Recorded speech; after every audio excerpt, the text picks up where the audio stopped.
Salut, c'est Trado, je suis content de vous retrouver pour la mise à jour de l'analyse technique de moyen terme pour quelques indices, le Bitcoin et Ethereum.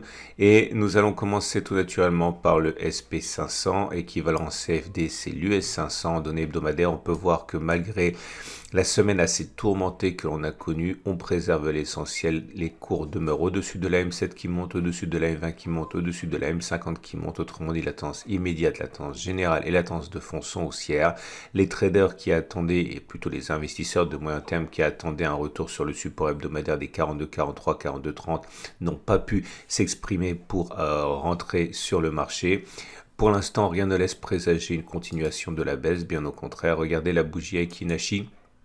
Du moment, elle est verte, alors elle est assortie d'une mèche basse qui montre qu'elle est moins puissante que les bougies précédentes qui étaient vertes et sans mèche basse. Donc c'est un affaiblissement évident de la tendance haussière, on s'en doutait avec la semaine difficile que l'on a traversée. N'oubliez pas quand même qu'on a perdu du terrain, mais la bougie Aiki-Nashi reste verte, donc cela reste haussier. Au-delà, on l'a dit, hein, les traders et les investisseurs de moyen terme attendent désespérément un éventuel retour sur les 42, 43, 42, 30, hein, voire 40, 32, 41, 80 pour entrer. Pour l'instant, il n'y a pas de véritable point d'entrée pour les investisseurs qui voudraient rentrer de manière classique. Et pour le Dow Jones équivalent en CFD, c'est le Wall Street. Et on peut voir que là aussi, la semaine s'est terminée bien mieux qu'on pouvait le craindre avec une préservation du support hebdomadaire des 35 080, 34 770. On peut même imaginer que cette longue mèche basse montre à quel point les investisseurs qui attendaient désespérément un point d'entrée s'en sont donnés à cœur joie. Effectivement, les cours ont enfoncé le support hebdomadaire, ils ont enfoncé la moyenne mobile à cette période, mais au bout de la semaine, c'est bien un maintien au-dessus de ce support qui prévaut. Donc, encore une fois, cette zone est une zone qui est recherchée par les investisseurs de moyen terme qui voudraient rentrer soit progressivement, soit pour un swing trading de moyen terme. Pour l'instant, la M7, la M20, la M50 sont toujours ascendants, donc la moyenne, la tendance immédiate, la tendance générale et la tendance de fond sont haussières. La bougie Aiki-Nashi du moment indique l'affaiblissement de la pression haussière avec l'apparition de cette longue mèche basse, mais ça reste une bougie verte qui montre que globalement ce n'est pas baissier. Donc pour l'instant, encore une fois, hein, aucune raison de penser a priori que la tendance haussière soit sur le point de se retourner. Et nous voyons que pour le Nasdaq 100 CFD, ça donne l'US Texan. La situation est la même, hein, on termine beaucoup mieux que l'on aurait pu craindre. En semaine, on a même cassé la M7, mais on sait bien au-dessus que l'on finit. Autrement dit, la M7, la M20, la M50 étant montant, nous avons une tendance immédiate, une tendance générale, une tendance de fond qui sont haussières. Nous avons également l'obligation maintenant de tenir compte de cette résistance hebdomadaire des 1580, 1510, puisque ça fait quand même 5 semaines que l'on est borné par cette zone qui est visiblement vendue par les investisseurs. Il demeure donc, on a deux possibilités classiques d'investissement pour le moyen terme ou de renforcement pour le long terme sur l'US Texan. Le franchissement en clôture de notre obstacle à 1580, 1510 ou un retour hypothétique sur les 14 030, 14 080. La bougie Aiki-Nashi là aussi indique que l'affaiblissement est évident. Il serait non avenu de le démentir. Vous voyez, on avait déjà quelques petites mèches basses microscopique sur les bougies précédentes. Maintenant, cette bougie en forme de doji montre bien l'hésitation et doit être considérée comme telle. Ce n'est pas un signal baissier, mais il est normal aussi qu'après une progression fulgurante qui nous a amené depuis le plus bas du 3 mai à engranger 17%, eh bien il est normal que les investisseurs en veuillent peut-être un petit peu plus pour continuer de progresser. Et les contre-pieds continuent avec le France 40, comme on peut le voir. On pouvait craindre le pire à la fin, enfin en milieu de semaine, lorsque les cours sont venus titiller et enfoncer le support hebdomadaire des 6690, 6535. C'était une zone de résistance. Elle a été cassée, elle a changé de polarité en devenant support. On pouvait donc craindre que la cassure de cette zone nous renvoie directement sur le support suivant des 6250, 6460, mais il n'en a rien été, puisque comme vous pouvez le voir, ça se joue à rien, mais on préserve bien le support hebdomadaire qui est donc totalement actif. La cassure de ce support est toujours envisageable, mais ce n'est pas pour l'instant ce que les marchés ont envie de faire.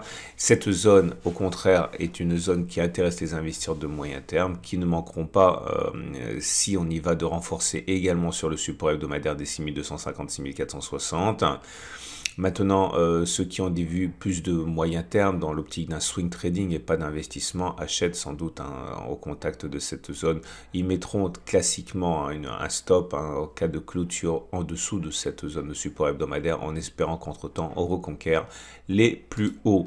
La bougie Aiki-Nashi ne peut pas être bonne avec une telle déroute, mais elle n'est pas si mauvaise que ça parce que même si elle est légèrement rouge, montrant quand même une bougie baissière à la limite, la présence d'une mèche haute et une mèche basse n'en font pas une bougie extrêmement baissière, mais en tout cas, oui, il est vrai que la pression haussière s'est évanouie pour laisser place à plutôt une pression baissière pour l'instant. Et on a un constat similaire pour l'Allemagne 30 équivalent en CFD du DAX 30 avec un support hebdomadaire à 15 800, 15 750 qui a parfaitement été préservé là aussi au prix de quelques sueurs froides avec un enfoncement en semaine de la M7 et du support. Mais c'est bien en préservant la M7 et le support que l'on termine la semaine. Et donc ceux qui attendaient un hypothétique retour sur cette zone sont sans doute là aussi donnés à cœur joie pour investir pour le moyen terme. Autre zone d'accumulation pour les investisseurs de long terme et d'éventuels retours sur le support hebdomadaire. Ceux qui ont simplement une optique de moyen terme en swing trading ont acheté sur le support hebdomadaire et mettront sans doute un stop loss en cas de clôture en dessous de ce support hebdomadaire. Bougie Aiki-Nashi à l'image du CAC 40, la pression haussière s'évanouit petit à petit, mais la bougie reste verte malgré l'apparition d'une mèche basse qui montre que la pression haussière est moins forte qu'elle a pu l'être la semaine précédente. Pour Bitcoin, à présent, on le voit, la situation s'améliore de semaine en semaine. Ils sont loin les 30 000 et le support hebdomadaire identifié par tous les analystes techniques a fait merveille, permettant aux investisseurs de long terme qui voulaient accumuler petit à petit de renforcer sur une zone où le rebond était plausible. En tout cas, pour l'instant, nous sommes en train d'inverser les moyennes mobiles. Vous voyez, la M7 est montante maintenant, la M50 aussi. Seule la M20 est encore descendante, ce qui signifie que la tendance immédiate est haussière, la tendance générale est neutre et la tendance de fond est haussière. La bougie Aiki-Nashi du moment montre que la pression est toujours du côté des haussiers puisque nous avons une bougie verte sans mèche basse, donc aucune raison a priori d'anticiper une fin de la progression et de la tendance haussière.